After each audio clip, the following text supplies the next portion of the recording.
Good morning. It is 6:15 a.m. on the 29th of October. I might look a little different to you. I don't have my eye patch on. But, basically this is just kind of a vlog update of, some stuff that I kind of wanted to go over, like, requests. Do you have a hip-hop song that you would like to hear Madame Rouge cover? If you do, anyone will work. It doesn't have to be Eminem. It doesn't have to be someone that knows Eminem. It doesn't have to be anything relative to Eminem. It's actually just something that I love to do for fun because I memorize things just so easily that I'd probably be like memorizing it anyways and singing it in my head anyways, so I might as well just do it, you know. So please give me requests. And also, it is the 29th. I have till the 31st to find something to do on fucking Halloween. And I'm telling you, I need to find something to do. Because I'm 26. This will be my, if I do end up doing anything, which I probably won't because that's just how things work out, but if I did, you know, it would be my first time celebrating Halloween as an adult, you know, and if I do that, I don't really want to settle for anything less but like total, like, you know, VIP the best, and there's nothing wrong with that, you know. So if anybody knows anybody that might want to go with Jessica Rabbit on Halloween, nothing like serious, nothing no dating, just a simple hanging out, go to a couple Halloween parties, party, and then party again, and then, you know, just hang out and chill, because I don't really feel like handing out candy again today, because these fucking apartments I live in, these piece of shit kids, they don't even appreciate the motherfucking shit, and second of all,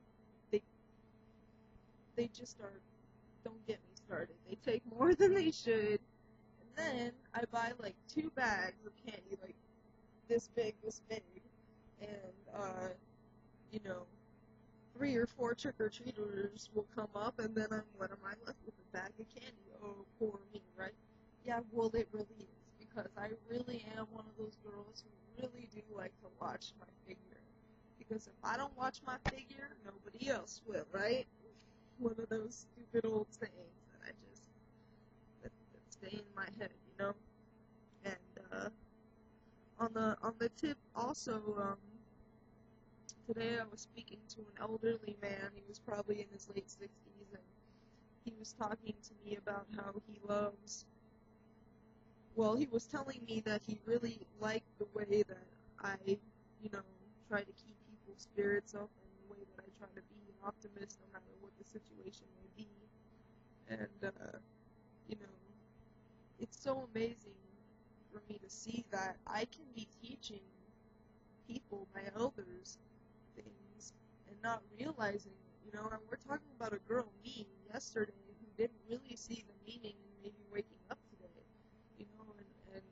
And that's another thing about bipolar. A lot of people don't believe in bipolar. A lot of people don't even believe it's a real disease, but, you know, one of those people being my own mother, but it really is. It's like, trust me, if you are bipolar, you know, somebody who's bipolar, you'll know for a fact that nobody would pretend to be like that. That's no way to be, not even pretend. It's not funny.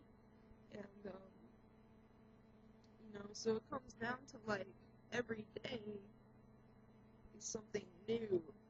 And the silver lining in the fact that I have to do things that I might not want to do is that if I do these things now, then later on, when I'm older, I might not have to deal with them. You know, I can only hope, you know? And so I'm on, you know, riding, you know, the wave of not so much recovery, because you can't recover until you're fully, you know, I mean, recovery is such an underrated word, you know what I mean? It's like one person names their album Recovery, and all of a sudden everybody's in recovery, you know? Recovery is a place that is hard to get to. It's not a place that you just buy an album and all of a sudden this is recovery, you know what I mean? what's so sad to me, the saddest thing to me about music, especially hip-hop artists and these kids, and especially with Eminem, how he even mentions that in his head he knows that there are people sitting at home, like, pinning up pictures of their favorite rappers and know all their songs, you know what I mean? And I guess, I don't know, I guess, like, maybe I expected more from somebody I had no clue who they were. I expected this guy, Eminem, Slim Shady, who the fuck he is, to be a little bit more humble and to be a little bit more giving to those who are less fortunate, you know? I mean, and when I say less fortunate, I don't mean Lady Gaga. I don't mean, you know, people who are not mental. I mean people who might have, you know, a good amount of talent writing, you know, singing, whatever, and using their art and using their, you know, ideas. And two reasons why I think they don't do that. One, because they don't really want to pay an artist for their ideas, their, you know, their dance steps, everything. I mean, I don't think they want, I mean, unless it could be opposite. Maybe they want somebody who can do all these things so they can pay them less. But either way, the point I'm trying to get at is that the music industry, especially pop and hip-hop, has turned taboo. It's turned into, when I say hip-hop, you say Eminem. That's bullshit. And not because Eminem isn't hip-hop, but because, you know, 10 years ago when I said hip-hop, you said 93 till infinity. And that was real. It wasn't like, you know, oh, struggle, 8 mile, struggle, spaghetti on my sweater, struggle, somebody holding my hand to get on stage, struggle, Dr. Dre picking me up, what a struggle, Dr. Dre making all my beats, what a struggle, Dr. Dre really helping me, what a struggle, I feel so bad for you, and then give me a huggle, just the huggles. No, seriously though, it's sad when people don't live up to your expectations, but at the same time, you gotta be realistic to know that, you know, that person more than likely doesn't know you exist, and more than likely never will. So, you know, yeah, I guess he didn't live up to the expectations, but it didn't break my heart or surprise me, because I'm a little bit more realistic than that, so, you know. Like my dad said, you can't play both sides, you know, you can't say you're gonna beat women and then say you're gonna save them. But then he said you can't play both sides unless you're being paid to play both sides. Having a pit boss for a father in Vegas, the wisdom has been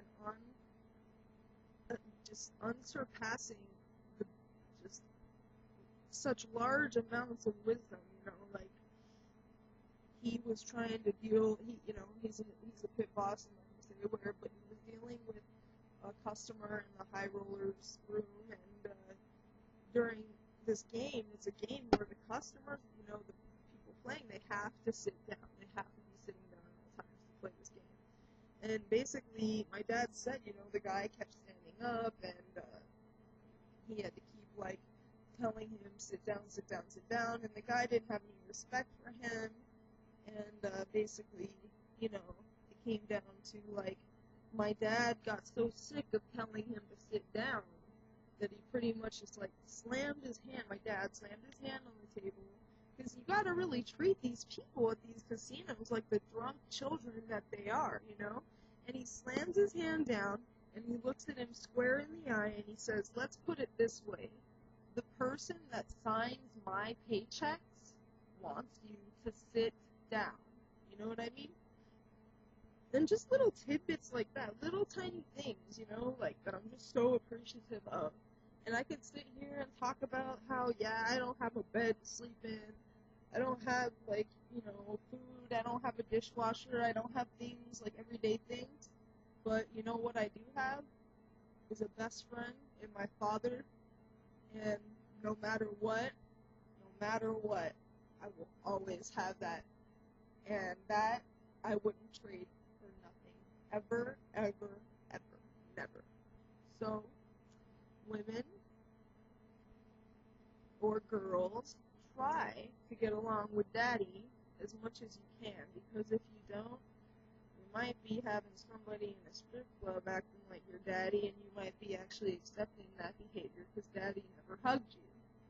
So, take your daddy issues, get them fixed, and then you can go on with picking your career. If you still want to strip after you've established that you have a really good relationship with your father, then by all means, girl, be a pro and do your thing.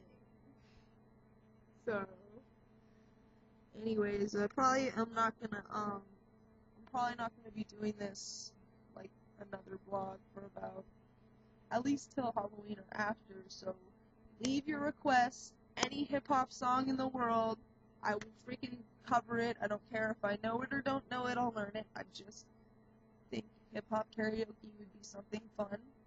Any kind of advice you would like, please ask. And anything else, feel free to ask. You know, this is an interactive thing. It's not like it's not a solitary thing. So yeah, if this YouTube thing's gonna work out, we gotta have supply, demand, supply, and I demand supply. Like I'm high because I might be like John Elton. Like John Elton. That just proves how high I really be, right? Elton John is a rocket man, and apparently he packed his bags last night pre-flight, okay? It was 0 hour 9 a.m. And he said he was going to be high as a kite by then. He said he misses the earth so much, he misses his wife. He says it's lonely out in space on such a timeless flight. Well, I think it's going to be a long, long time till touchdown brings me round again to find I'm not the man they think I am at home. Oh, no, no, no. I'm a rocket man. Rocket man, burning down the streets up here alone. Am I gay or am I really into romance? The JJ Bones. I really don't know. To me, it really doesn't really matter if you're gay or not. Whatever, you could be gay. Elton, as a matter of fact, I think you've been gay. But another thing, this is a private message to Elton John from me, and I know you're going to get it, and I know you're going to call me ASAP because I know we're like that. But really, though, in one of your songs, the song you wrote about Marilyn Monroe, Candle in the Wind, you say, I could have loved you, but I was just a kid.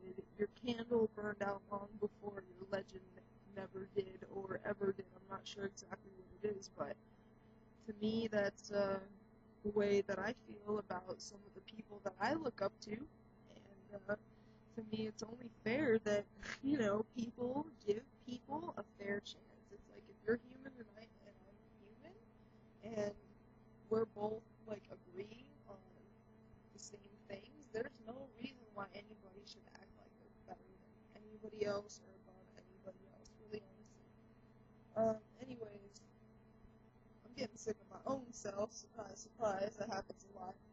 But, please do, leave your comments, leave your requests, leave your DNA samples. Keep it cool, cats. I'm really, really done.